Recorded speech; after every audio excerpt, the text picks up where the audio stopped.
double feature picture show in the back row.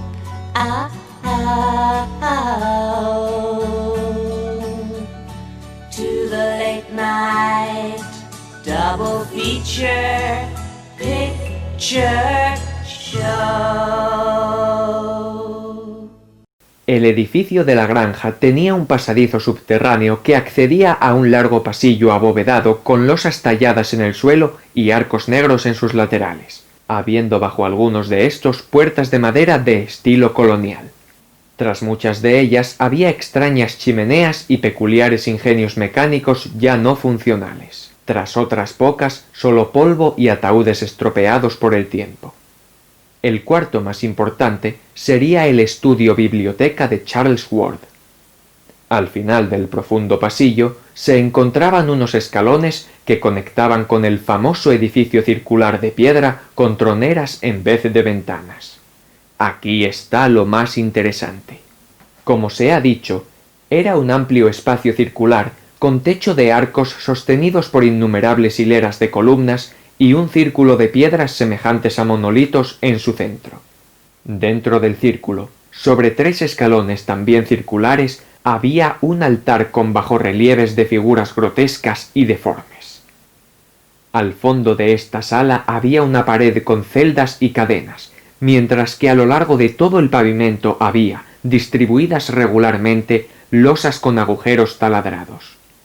Estas tapaban unos angostos pozos en cuyo fondo se retorcían y lamentaban unos seres demacrados, malformados, hambrientos, de proporciones anormales que no eran sino parodias de un cuerpo imperfecto que no había sido creado correctamente. Al fondo de la estancia, a un lado de las celdas, existía otro pasadizo a una cripta donde se encontraba finalmente el laboratorio de Ward y presumiblemente de Curwen en otro tiempo. Esta sala tenía además 3 arcos que dirigían a otras estancias. Las 2 primeras contenían simplemente gran cantidad de ataúdes de diversas épocas con placas identificativas. Pero la tercera sala estaba repleta de estanterías en las cuales había jarros semejantes a los clásicos vasos griegos, concretamente de 2 tipos, los Phaleron y los Léquitos. Todos ellos estaban etiquetados, pero había una clara diferenciación. La estantería con Phaleron contenía materia, y la que tenía Lécitos contenía custodios. En esta misma sala había un segundo arco con el símbolo de Koth, el cual forma parte de los signos de poder, gestos o dibujos que se utilizan para reforzar o asegurar el éxito de los conjuros en la mitología lovecraftiana.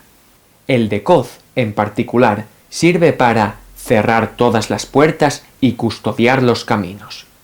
Pues bien, al otro lado de este arco marcado había una cámara con látigos y batas amarillentas a un lado e instrumentos de tortura medievales al otro, y una mesa con notas y un par de los ya mencionados Lécitos. Las paredes de esta cripta estaban talladas y no eran pocos los signos místicos y ritualísticos grabados por toda ella en torno a un pentagrama central y círculos concéntricos situados en puntos equidistantes de cada esquina de la sala.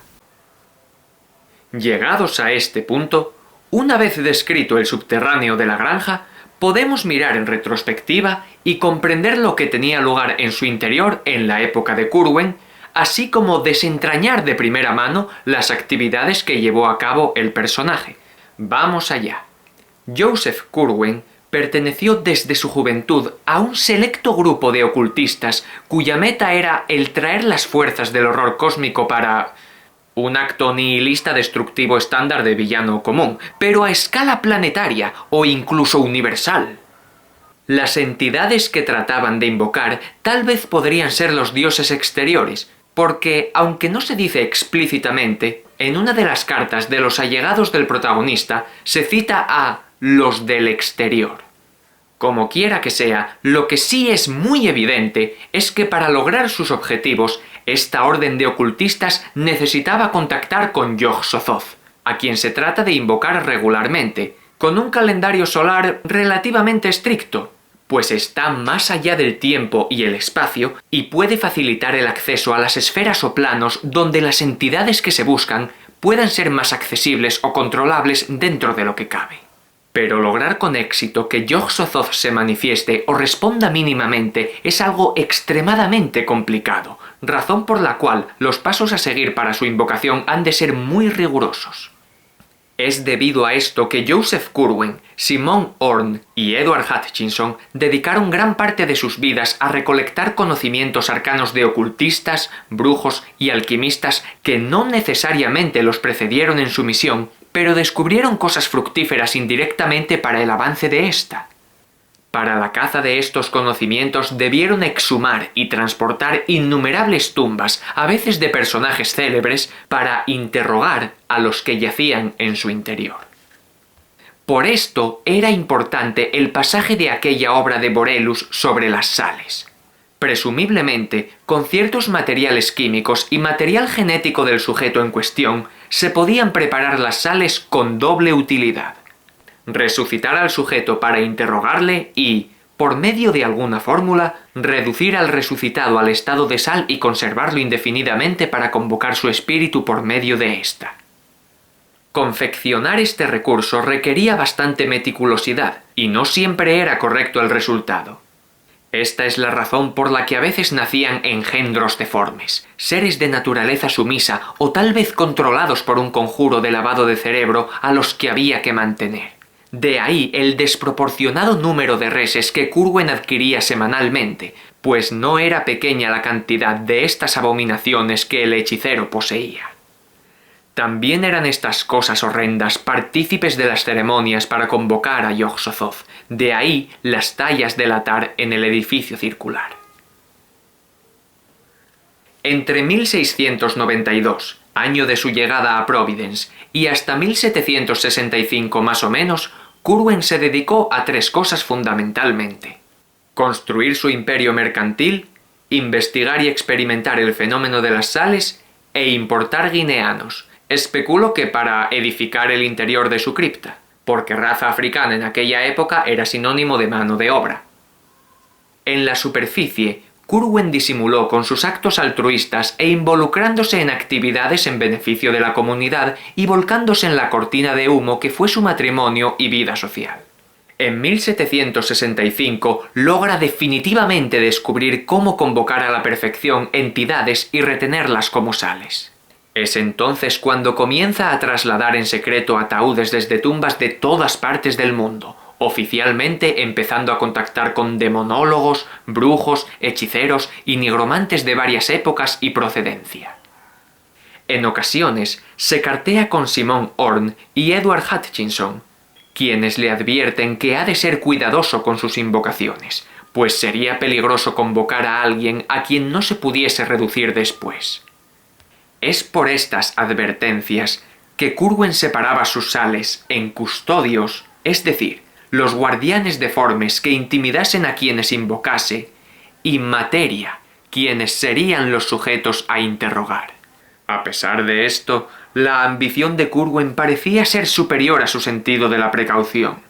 Y de ahí el incidente de la huida del corpulento cadáver revivido del herrero Daniel Green en aquella madrugada de enero de 1771. La mayor ambición de Curwen, sin embargo, no sólo para igualar en longevidad a sus colegas Orne y Hutchinson, quien por cierto en una carta asegura haber estado trabajando en las artes oscuras 150 años más que Curwen, sino para culminar el proyecto de su siniestra sociedad. Era la de salvaguardar su misión por medio de preservar sus conocimientos y usar sus poderes para retomar su existencia y trabajos en caso de que alguien atentase contra su vida. Para tal fin, precisaba de realizar un conjuro que haría que un descendiente se interesase por sus trabajos y se sirviese de sus escritos para revivirle. De ahí lo que leyó el médico de la familia Ward en el diario de Curwen y lo que cuenta él mismo a Orne en su carta del 1 de mayo de 1750. Cito textualmente: «Y vi por primera vez aquel rostro del que habla Ibn Shakabak en él. Y dijo que el Salmo 3 del Liber Damnatus encierra la clave.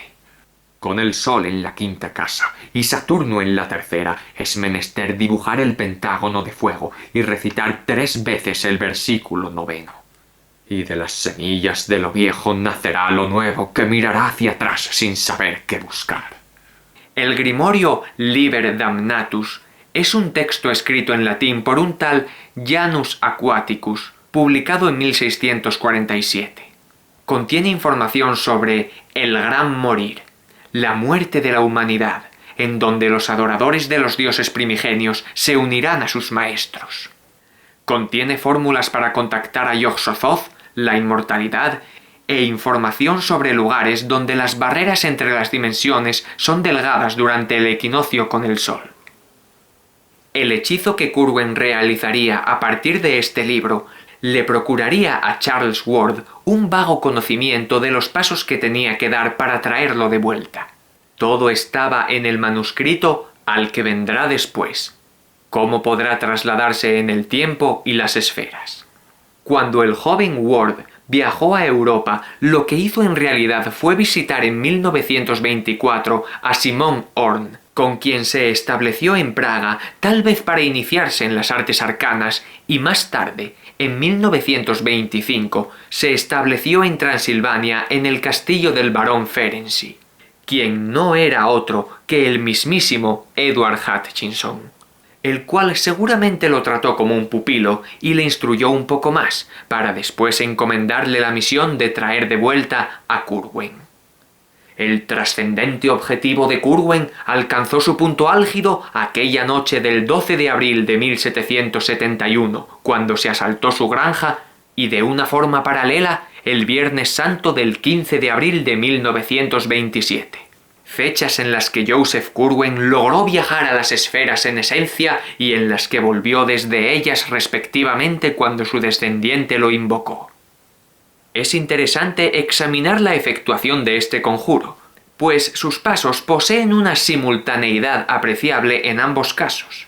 En el de Curwen comenzó con un haz de luz y un horrible alarido, después un olor a azufre y la ascensión de una niebla rojiza. Yo creo que este fue el inicio de una ceremonia de invocación a Yog-Sothoth. La luz representaría una abertura adimensional, la cual se manifiesta con la niebla rojiza y el olor a azufre, y el grito podría provenir del sacrificio a la entidad. Más tarde se oyó otro grito inhumano y se abatieron 2 figuras en llamas. Una de ellas era probablemente la de un sujeto utilizado en el sacrificio que se interrumpió, y la otra sin duda era uno de los custodios, uno de los engendros deformes de los pozos de la cripta, cuyo cuerpo se halló una semana después y del que se dijo que no era ni humano ni animal. Después sopló un viento gélido y Curwen concluyó su conjuro. A esto lo siguió un nuevo hedor y la desmaterialización entre gritos y carcajadas diabólicas del hechicero, representada por unas espirales de humo ascendiendo hacia las estrellas, lo que confirma que el alquimista escapó en esencia con Yog-Sothoth hasta esferas inefables. En el caso de Charles Ward, el joven realizó por largo tiempo el cántico del Sabaoth, buscado y repetido durante varios años consecutivos en Viernes Santo por Curwen e incluso recomendado a Edward Hutchinson en una carta. Ward también atrajo una luz en forma de relámpago y una intensa pestilencia a la que después siguió la atronadora voz de Curwen desde las esferas exteriores, recitando palabras muy similares al conjuro que le permitió refugiarse en las esferas hace más de un siglo. Recordemos que el Sabaoth se atribuía a Eliphas Levi, quien se deslizó a través de una rendija por la puerta prohibida y pudo atisbar el espantoso panorama que ofrece el vacío del más allá. Esta frase tan mística adquiere un sentido más comprensible en el ámbito de la mitología lovecraftiana al compararse con los sucesos de A través de las puertas de la llave de plata, de 1934.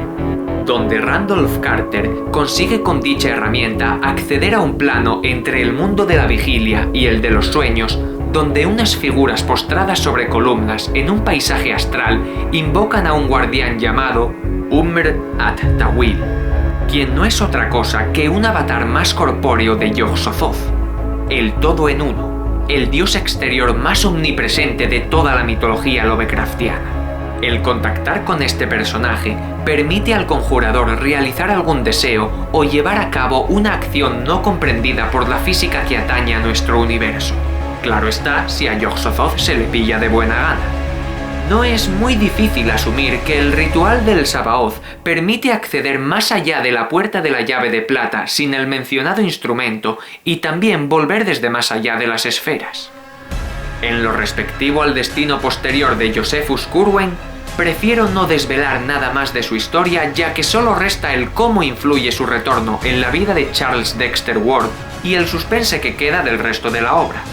Ya he destripado prácticamente todo el aura de dudas sobre las actividades más misteriosas del alquimista y, pese a que no creo en los spoilers como una enfermedad venérea como el resto de vosotros, prefiero no contar cuál es el twist del tercer acto más allá de la descripción de la granja.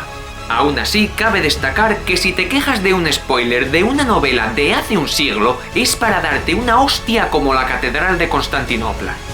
Lo único que merecería la pena decir más allá de la trama son solo trivialidades o datos u guiños del extenso glosario de los mitos de Yog-Sothotheria. Pero esos buenamente podrían ocupar un vídeo aparte sobre miscelánea lovecraftiana. Sin nada más que decir, os encomiendo a vigilar las estrellas y tener a mano un buen libro arcano o alguna reliquia exótica, pues siendo conocedores de la cronología de Joseph Curwen, estáis a partir de ahora expuestos a los horrores de las esferas, ya que sabéis todos los secretos de más allá de la puerta. Hasta la próxima, sectarios y cultistas.